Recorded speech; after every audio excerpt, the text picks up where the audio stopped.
Hello, vegan of work on creative tasks. If you watch my previous like an update video, which is also kind of vlogish, and generally if you follow my channel, you can tell that I get like as highs and slumps, but I think that's how my body works these days. So there are certain goals I wanted to achieve, for example, finishing at least act one of Occult Cafe draft. And what I want to say that sometimes I have this tracker that I do, which basically I set as writing 250 words per day because it's just like such a small amount. There is like a paragraph. I think it's very achievable if you struggle with your energy and time limits. Just do it very small chunks. So you can actually try to tackle it any even on bad days, and on the good days you can like polish it and make it better.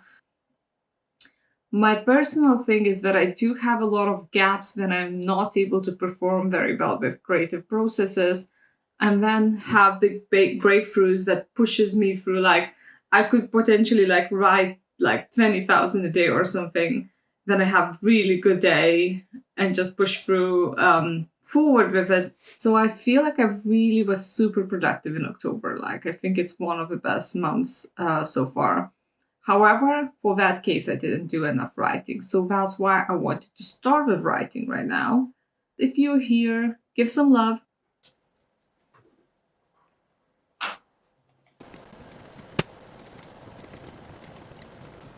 Okay, so my battery died and I didn't charge it fully, so I don't know how long we'll be going for. Basically, I was writing meanwhile and I managed only about 600 words. My writing is still very slowed down, and like I say, my goal is like 250 per day, so I'm just catching up on these little goals. And meanwhile, I also managed to create a coffee page, and now anyone who wants to support me can just leave a single donation instead of subscription. I'm writing this project, and I'm just gonna catch you up on. I'm writing a project that I decided to revert the story that was originally meant to be a middle grade into a graphic novel-ish. I never attempted anything like that. I don't think I'm having very great art skills in any sense or following any particular rules, but it actually got me out of drawing slump as well as a writing slump. So I was able to write this project much better, like much further into the story than I was originally in middle grade option, which I think I can still write it at some time, but I just feel like that was nice breakthrough. It got me off the drawing slump because I got sort of challenged myself in the things I've never drawn before. I have a purpose to a degree. I'm interested if any of you ever struggle with this, like when you draw for yourself specifically, not for a business, do you find that, getting into the mood where it's like, what's the purpose of this? I'm making this art, but why? So I had a lot on that in sort of making art, where it's like, okay, I'm drawing something, but like it's not engaging myself enough because there's no purpose behind it. So now whatever I do is like, oh, there's actually a purpose. I'm improving certain things, like certain viewpoints or something, like camera points or framing or whatever. I'm constantly feel like improving. That's why it's helpful, even though I wasn't very intentionally going that direction originally when I started. One of my biggest pleasures right now is flicking between layers to see the difference between change of the expression in the nose and like smoothing the lines and previous version, because then before correcting the lines it just looks like a marshmallow face, like it's all melted down, and it's just such a pleasure to see that it's actually like better. That's one of my favorite activities right now. So everything I'm correcting, I'm just flicking through these layers, and as long as I can say like, is it better, and I can say it's better, then it's usually approved. It's probably low, most of the times can be even better, but like as long as it's improving, I'm pretty happy with it. Clearly I have a process right now, so I'm pretty happy with it. I also wrote a little like almost like newsletter or behind the scenes or process, because every time I'm drawing something I have these little things in my head and like little research notes, and I just cannot share them. So what I'm wanting to do right now is to upload all of that onto Coffee, so we have like an initial starter pages, yeah, on that, and I'm gonna leave all the links below this video.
Okay, good morning. So what I learned, but today, this morning, I'm a chaos monster. Honestly, everything is a little bit chaotic. So the best thing to do when I feel chaotic is to manage my files, because that sort of smoothens everything out.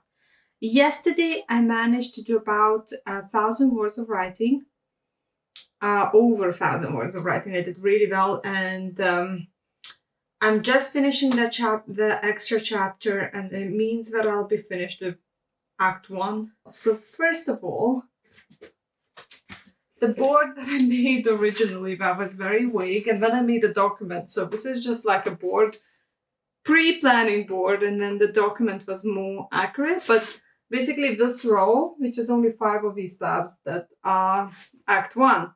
So I just want to quickly go through them and stick them and check that I have everything. They are nicely, mysteriously coded as desserts. So the first one was red velvet cake, for example.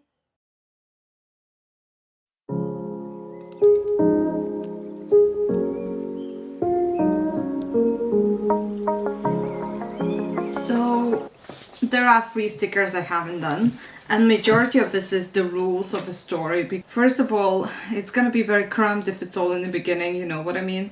But at the same time, it's better to explain as many rules in the beginning and then basically bring them back and repeat. It's nice to say the rules in the beginning and then bring them at the appropriate time, bring them back at the appropriate time. So I have a couple of rules that will be important later in the story, but I haven't written them in. I think there are peculiarities of these rules that I haven't figured out. So it will take me a little bit longer.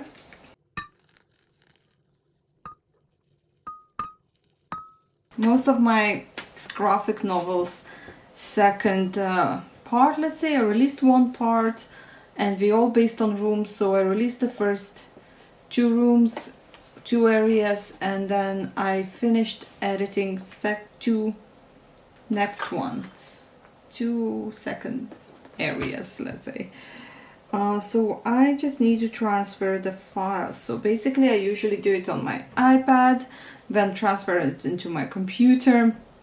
I overcomplicate things. And when I do it on Canvas, add page numbers, change it on Canvas, change it to CMYK, and change it to PDF. But then what happened, Coffee was not allowing me to attach PDF. Unless I got confused. It didn't let me attach PDF, so I ended up just putting them as pictures. And I'm putting them as PDF on my Patreon. I know I make everything so complicated. So, okay, so it's either let's insert the link or insert a picture.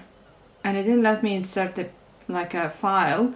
Then I had the same issue when I was doing story on Patreon at some point. Then I started Patreon. Apparently that's how I started.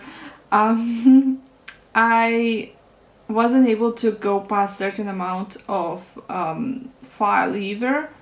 So none of these platforms are actually very suitable for this. And if I was smart, I would have been doing it on Webtoons, but I'm not very smart. And also, I don't think I have as great of a quality. It's more of a challenge right now.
I've done quite a few creative tasks, and I realized that probably gonna just wrap up early and add anything of the silent footage to end up this vlog, but just wanted to say managed to finish Act 1 of Occult Cafe, which is great. It's always great because of the writing slump. So I did over a couple thousand words in little big push. And then I wanted to also mention, because I know I filmed a little bit, I mentioned making comics. I showed them making comics, but I wanted to say that I got this because I'm doing comic actually. Because there's high annotations on Scott McCloud on Understanding Comics. A lot of creators mention him. And then I had this book, which is Reinventing Comics. I got it from like a charity shop because I accidentally saw it and I was like, oh, I'll get the second one because I did read the first one. But then this was actually super depressing about modern world, how many things are there to include in comics, and how he was almost stopping writing comics himself. So yeah, yeah, I don't need more. I know that world is complicated right now. I don't need reminder for that. So I started this with high hopes right now because I'm like, I just want to make art. Honestly, I don't want to go into complexity of it necessary, and it's really sad probably. But so far, and I only read just a tiny bit. So far, I'm already learning, and I would like to, with every page or panel or little part or every comic, let's say, I would love to improve. I would love to have like little rules adapted and learn. I started without thinking about it too much, but like I'm trying to improve a little bit as I go on. So I did have some pages that I had to redraw and things like that. For example, he said like there is like 5 rules or something like 5 things to look into when you write a page. I know that I improved flow on my previous pages, but one of the things I haven't really like learned a lot about right now is the framing because I didn't go with a big plan. I basically just sketch it and draw it. I'm very simplistic, yes. But in either way, I think this is something I like. I like to think that I could learn something from this. So just wanted to add that little bit. But I'm gonna leave you here, and thank you for watching, and thank you for being there. And I hope it was at least a little bit cozy.